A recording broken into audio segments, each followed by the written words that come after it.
thinking like, what is happening in South Africa? Is there another xenophobic attack? Let me quote him actually. He said, South Africa is confiscating land and treating a certain class of people very badly. A massive human rights violation at a minimum is happening for all to see. Massive.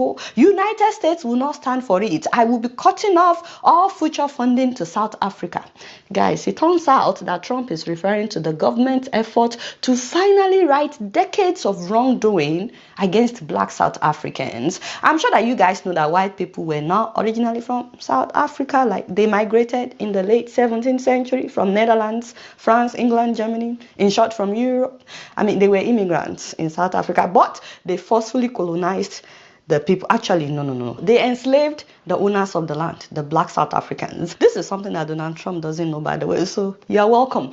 And I'm not exaggerating, by the way, with the word enslave. You can Google it. Did white people enslave South Africans? And you will see that, yes, white Europeans enslaved South Africans. It was the Dutch that introduced slavery to the Cape Colony. That was what they called it at the time in 1652. You will not believe that it lasted until 1834, 182 years after they said they ended slavery, but that the slaves will still be in the possession of their owners as apprentices.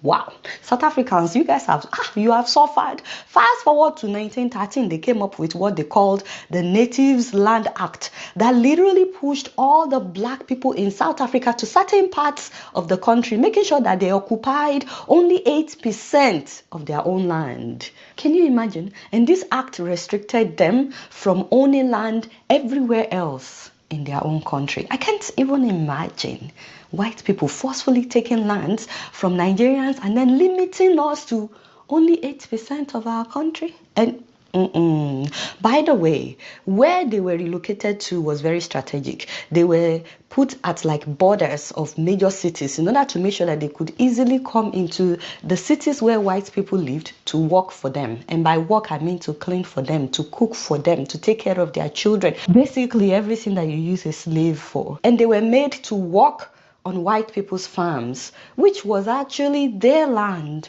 but now they were cultivating it for the white people. And you know, the sad thing is, if you go to South Africa today, you can still see that segregation. I mean, they're literally separated by meters. When I went to South Africa, I saw it, I was shocked. So on one side, you have beautiful homes with backyards and electricity, running water. On the other side, not even far, you have slums. And it's still like that. And then by 1948, when the National Party came to power, all of them are white, by the way, they literally wrote segregation into their law. Apartheid was established, which lasted until the early 1990s. And it wasn't just about black people not allowed to use their toilets. No. The government, consisting of only white people, passed a total of 148 apartheid laws during those years. They didn't pass all of them at once, but over the years, they started passing all kinds of laws about things that black people were not allowed to do in their own country. In total, they passed 148 apartheid laws, including mandating black people to carry passbooks. This is not passports, they call them passbooks, that will state where they are allowed to work and the places that they are allowed to go to in their own country. They had restricted mobility. Just imagine that. So if they go anywhere else that is not written in their passbook, they could be arrested.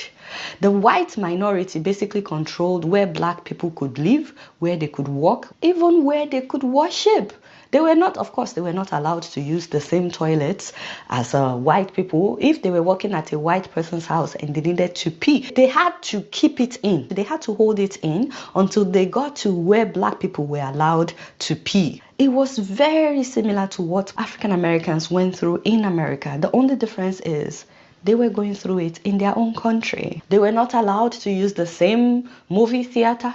Black students were educated in a separate system that was considered inferior. Housing was allocated by white people based on race. Employment was allocated based on race. Interracial marriage was not even allowed at all. It was illegal for you to date a white person if you were black. Millions of South Africans were forcibly removed from their homes so that white people could occupy those lands and turned it into their own towns. Can you imagine that they had white-only churches at that time.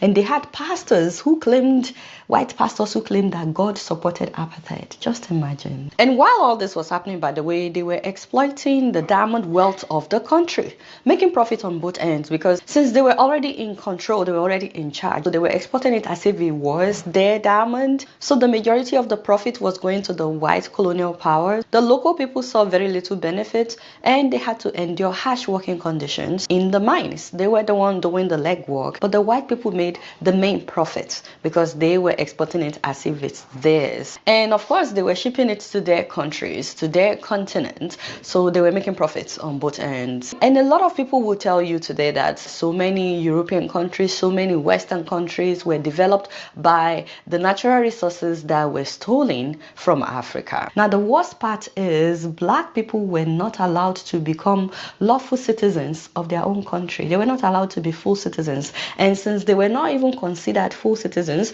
they were not allowed to participate in politics. Not just that, they had no voting rights. I mean, they were not allowed to vote in their own country. And of course, they were not given international passports. Remember, they've already restricted their movement. So traveling abroad was not easily allowed. And this went on until the early 1990s when apartheid officially ended and a democratic government was formed in 1994. Hopefully, though, this gives you an insight into why a lot of Africans till today don't understand the justification for xenophobia, because so many African countries actually stood by South Africa when they were going through all this, fighting for their independence. Nigeria was in the forefront of fighting for their liberation, to the point that Nigeria was issuing international passports and facilitating travel for South Africans seeking to leave the country under the oppressive regime by providing them with Nigerian passports. I've seen all kinds of arguments, some people saying that the reason some South Africans, and not all of them by the way, don't misquote me,